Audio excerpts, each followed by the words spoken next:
អូនដឹងទេថាអូនគឺជាអ្វីគឺជាមនុស្សដែលបងស្រឡាញ់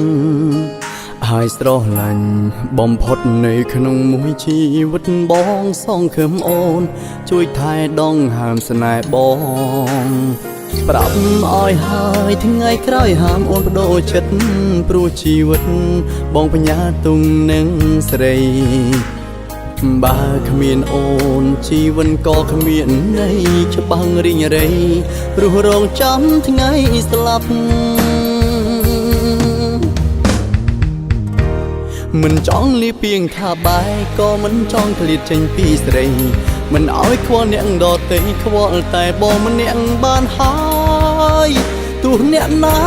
មិនឲ្យអូនគិតឡើយព្រោះមិនចង់ឲ្យអូនភ្លេចរូបបងដឹងត្រឹមថាមនុស្សម្នាក់នេះមិនអាចគ្មានអូនបានទេដឹងត្រឹមចង់ឲ្យអូនក្បែរហើយថែបងលួងថ្ងៃសូនស្ដាប់បេះដូងកំពុងប្រាប់ពីង5ទៅស្ងួនដកដង្ហើមដើម្បីស្រឡាញ់អូ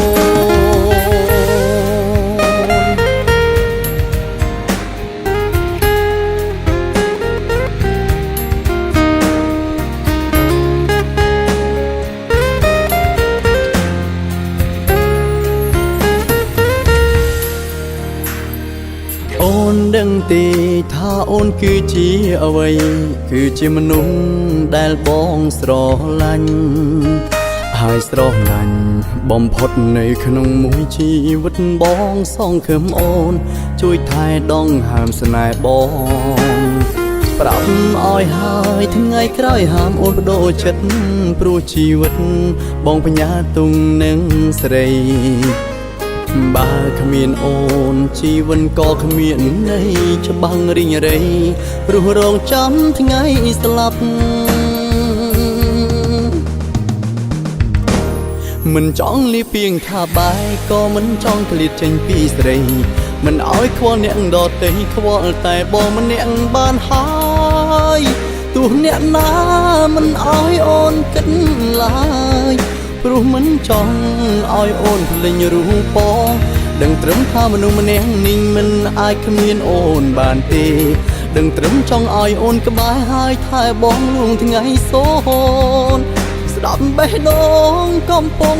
ប្រាប់ពីង5ទៅស្ងួនដកដង្ហើមដើម្បីស្រឡាញ់អូ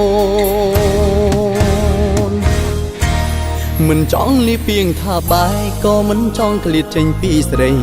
មិនឲ្យខ្វល់អ្នកដទៃខ្វល់តែបងម្នាក់បានហើយទោះអ្នកណាមិនឲ្យអូនគិតឡើយព្រោះមិនចង់ឲ្យអូនភ្លេចរូបបងដឹងត្រឹមថាមនុស្សម្នាក់នេះមិនអាចគ្មានអូនបានទេដឹងត្រឹមចង់ឲ្យអូនក្បែរហើយថែបងលួងថ្ងៃសូនស្ដាប់បេះដូងកំពុងប្រាប់ពីង5ទៅស្ងួនដកដង្ហើមដើម្បីស្រឡាញ់អូស្ដាប់បេះដូងកំពុងប្រាប់ពីង5ទៅស្ងួនដកដង្ហើមដើម្បីស្រឡាញ់អូ